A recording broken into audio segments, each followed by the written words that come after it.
اگر husband wife یہ طے کریں آپس میں کہ ہم 2 ہی بچے پیدا کرنے کی کوشش کریں گے، کیونکہ زیادہ ہوں گے تو پرورش بھی صحیح نہیں کر سکتے اور تعلیم و تربیت کا بھی مسئلہ ہوتا ہے، کیا حکم شرع ہوگا؟ دیکھیں، یہ نہ کہنا چاہیے کہ ہم 2 ہی پیدا کریں گے، بلکہ یہ سوچ ہونی چاہیے کہ جتنا اللہ تبارک و تعالیٰ نے ہمارے لیے اولاد کے سلسلے میں فیصلہ ازلی فرما دیا ہے، ہم اس پر راضی ہیں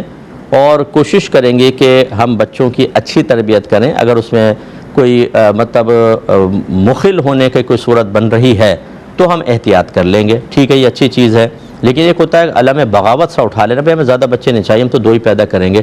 تو یہ بچے پیدا کرنا نا اصل میں ہمارے اختیار میں نہیں ہوتا۔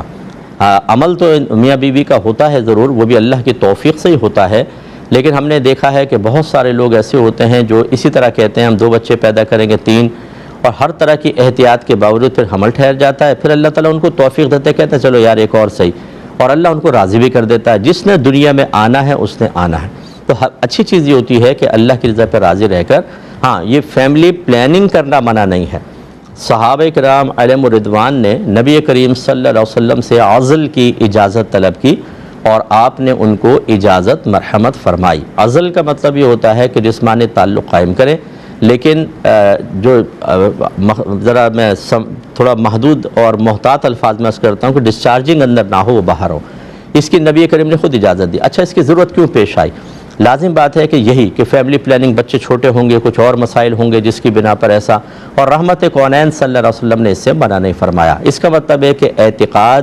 انسان کا عقیدہ، اس کا نظریہ، اس کی سوچ اور فکر اگر پازیٹیو ہے اور پھر وہ اولاد کی طلب میں تھوڑی سی احتیاط سے کام لیتا ہے تو پھر یہ ممنوع نہیں ہوگا، تو اس طرح کر لیں۔ اور بہرحال یہ بالکل ٹھیک بات ہے، اتنا میں بالکل اس کی تائید کروں گا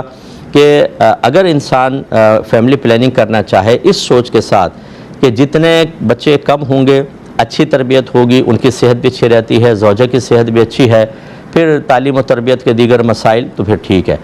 یہ نہ ہونے چاہیے کہ کھلائیں گے پلائیں گے کہاں سے، اس کا رزق کا ذمہ اللہ تعالیٰ نے لیا ہے، تو میں اس کی بالکل تائید کروں گا، یہ اچھی چیز ہے۔ میں نے دیکھا ہے کہ بعض اوقات بچے پیدا کرتے جا رہے ہیں، 1، 2، 10 بچے، 12 بچے، اور پھر فادر کو بعض اوقات ان کے نام تک یاد نہیں ہوتے کہ یہ کون سا والا ہے اور کیا نام ہے اس کا، اور پھر وہ بچوں پہ باپ کی شفقت نہ توجہ، وہ چھوڑ دیا جی مدرسے میں جا رہے ہیں یا ادھر جا رہے ہیں، اسکول جا رہے ہیں۔